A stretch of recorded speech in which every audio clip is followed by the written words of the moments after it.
मैं रामनाथ प्रसाद, दर्शन शास्त्र विभाग, डीएवी कॉलेज सिवान।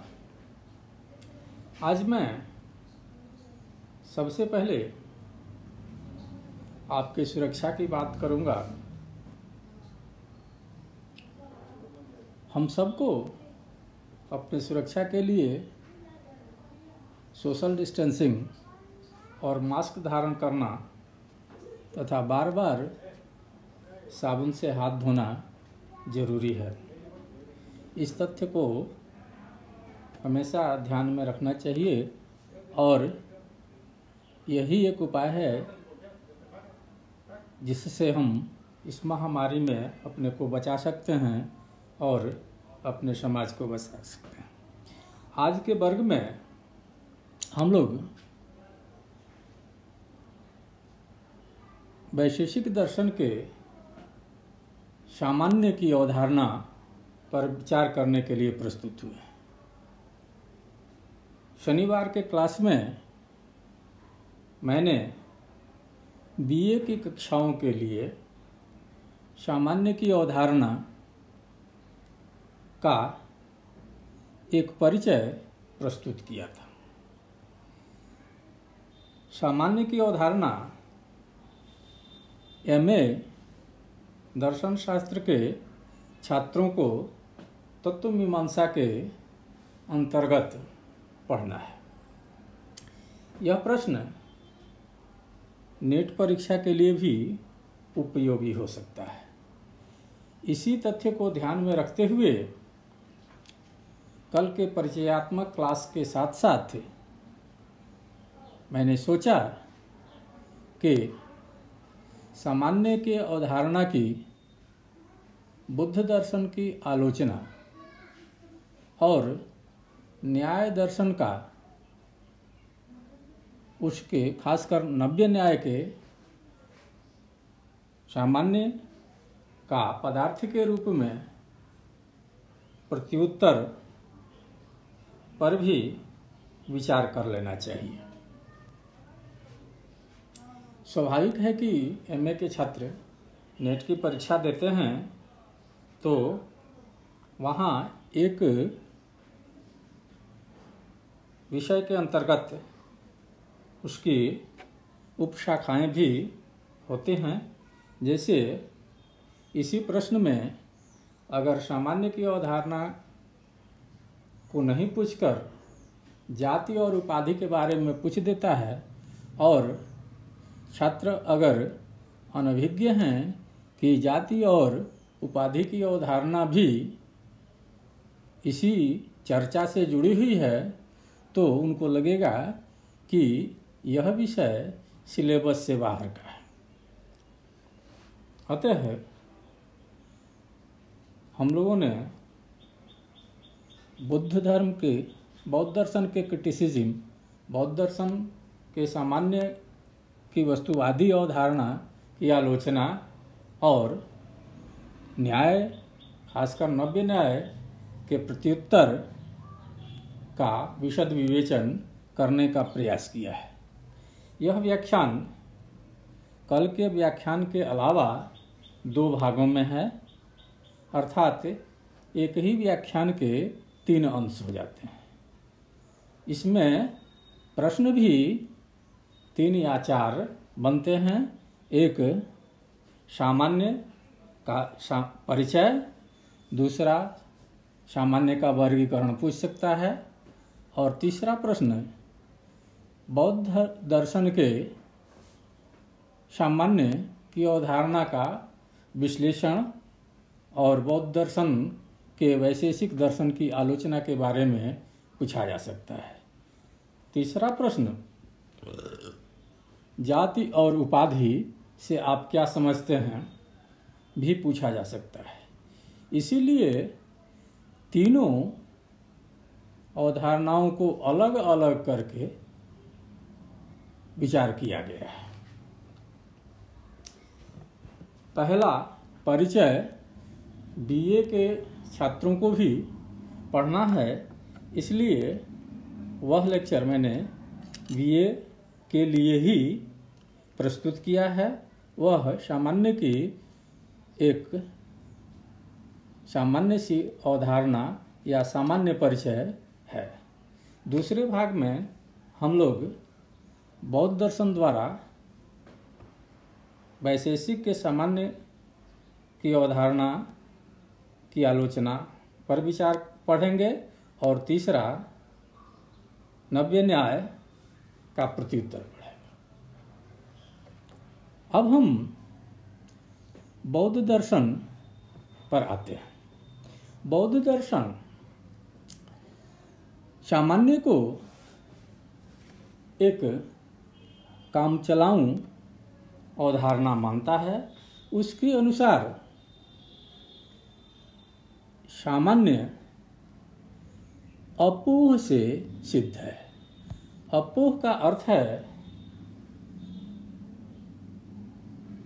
भिन्न का भिन्न, अर्थात गोत्र के अगोत्व का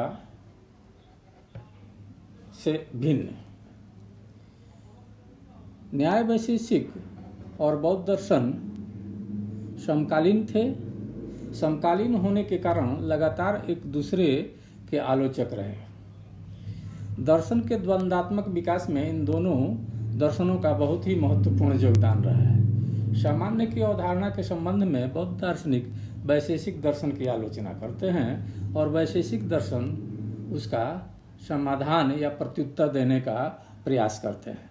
वैशेषिकों के साथ साथ नैयायिकों जैसे जयंत भट्ट, उदयनाचार्य और नव्य न्यायिकों ने भी बौद्ध दर्शन के इस आलोचना का उत्तर देने का प्रयास किया है। बौद्ध दार्शनिकों के अनुसार अनुवृत्ति प्रत्यय की व्याख्या के लिए भावात्मक सामान्य की कल्पना आवश्यक नहीं है। कल हम लोगों ने पढ़ा था कि एक तरह की वस्तुओं को जब हम देखते हैं तो हमारे मन में एक समानता की भावना उत्पन्न होती है। वैशेषिक दर्शन में इसे अनुवृत्ति प्रत्यय कहा गया है और इस अनुवृत्ति प्रत्यय का कारण सामान्य है।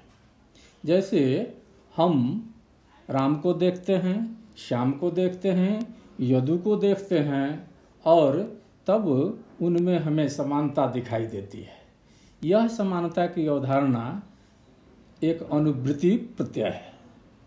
यह अनुवृत्ति प्रत्यय हमें मनुष्यत्व के रूप में दिखाई देता है और हम समझते हैं कि ये सभी मनुष्य हैं।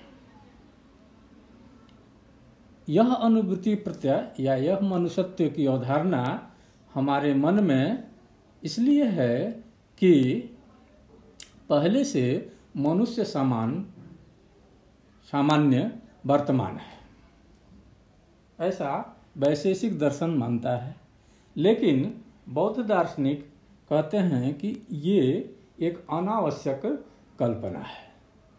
यह कार्य बड़ी आसानी से अपोह से सिद्ध हो जाता है। अपोह एक बौद्ध दर्शन की अवधारणा है जिसमें तत्व भिन्न भिन्नत्वम कहा गया है। जैसे मान लिया कि गुत्व के बारे में हम कल्पना करते हैं तो गाय से भिन्न जीवों से भिन्न है। ये हम गुत्व या गाय को समझने के लिए ऐसे ही समझते हैं कि गाय भैंस से अलग है, भेड़ से अलग है, घोड़ा से अलग है, जेब्रा से अलग है। ये सभी गाय से भिन्न है और गाय इनसे भिन्न है। तो अपने से भिन्न का भिन्न अपोह कहलाता है और अपोह के माध्यम से ही हम जाति या सामान्य की पहचान करते हैं। हम गोत्व का इसी रूप में पहचान करते हैं कि एक जीव है, एक जाति है जो अपने से भिन्न ये भैंस, भेड़ा, जबरा, घोड़ा इत्यादि से भिन्न है। अपोह एक अभावात्मक परिकल्पना है, यह सत्य नहीं है। यह केवल व्यवहार निर्वाहार्थ मान लिया गया है। अपोह शब्दार्थ विज्ञान का सिद्धांत है। बौद्ध दार्शनिक कहते हैं कि अपोह से हम जाति के बारे में एक कल्पना कर लेते हैं, एक कामचलाऊ शब्द बना लेते हैं, एक कामचलाऊ अवधारणा बना लेते हैं। इसको सत्य नहीं माना जाना चाहिए। लेकिन बौद्ध दार्शनिकों का यह सिद्धांत शब्दार्थ विज्ञान में आता है। वे वैशेषिक दर्शन के सामान्य की अवधारणा की व्याख्या के लिए निम्नलिखित कारिका में निहित तर्कों का सहारा लेते हैं। जैसे नायाति न च तत्र आसीत न च उत्पन्नम न च अंशवत जहाति पूर्व न आधार महो व्यसन संतति। अर्थात वो उसको कहीं से आया हुआ नहीं माना जा सकता है, उसको वहाँ पहले से उपस्थित नहीं माना जा सकता है, उसको उत्पन्न नहीं माना जा सकता है, न ही उसको अंश माना जा सकता है, और न ऐसा माना जा सकता है कि वह एक को छोड़कर दूसरे में जाता है। सामान्य के संदर्भ में चूंकि वैशेषिक दार्शनिक, कल की चर्चा में हम लोगों ने देखा था कि मानते हैं कि वह अनेक में अनुसूत है, वह शाश्वत है, और नया सदस्य जब कोई आता है तो वह उसके साथ जुड़ जाता है। जैसे गाय का बछड़ा अपने आप गोत्र सामान्य का सदस्य हो जाता है, इसी अनेक अनुसूत और जो सामान्य के नए सदस्यों के साथ जुड़ने की प्रक्रिया है, इस पर बौद्धों को आपत्ति है। वे कहते हैं कि इसको कहीं से आया हुआ नहीं माना जा सकता है। जैसे अगर वैशेषिक दार्शनिक ये मानते हैं कि यह अवधारणा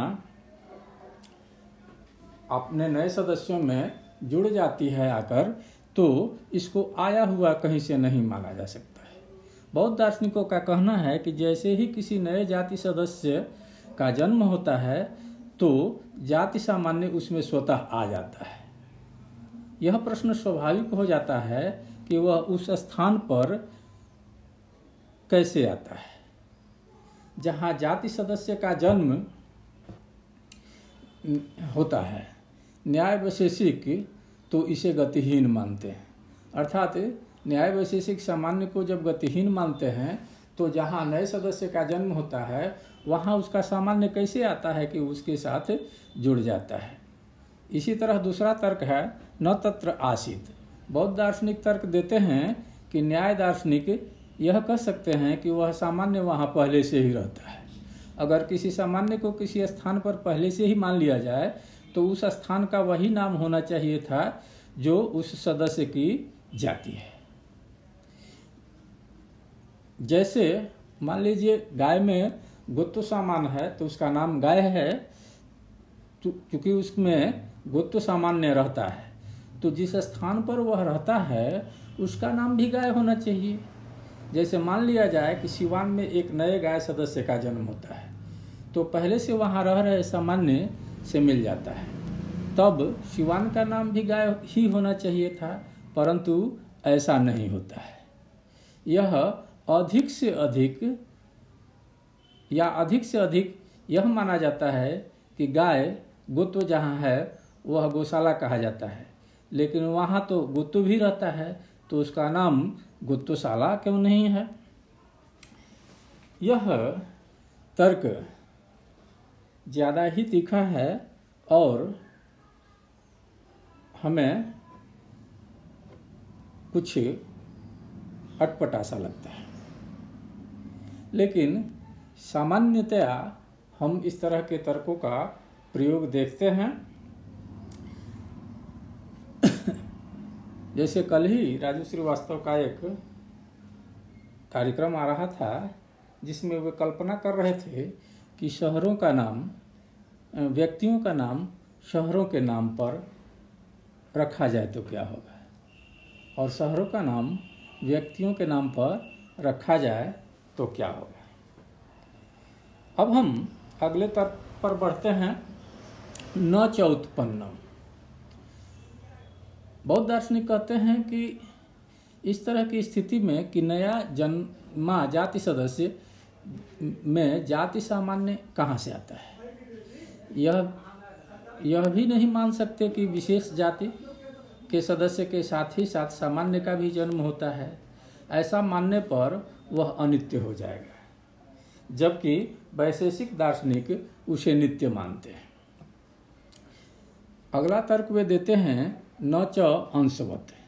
बौद्ध दार्शनिकों के अनुसार वैशेषिकों के पास चौथा विकल्प है कि वे उसे जाति सदस्य का अंश मान लें, परंतु ऐसा मानने पर सामान्य विशेषों का अंश हो जाएगा।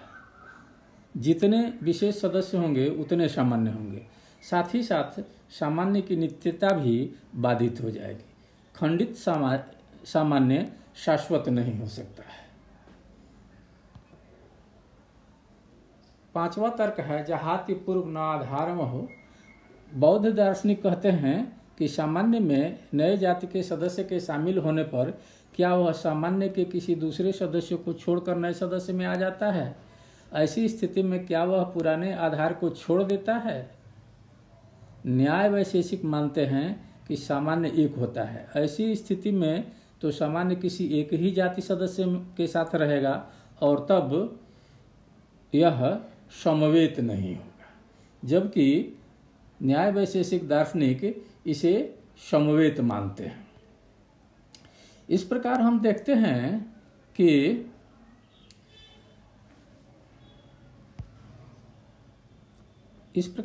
हैं कि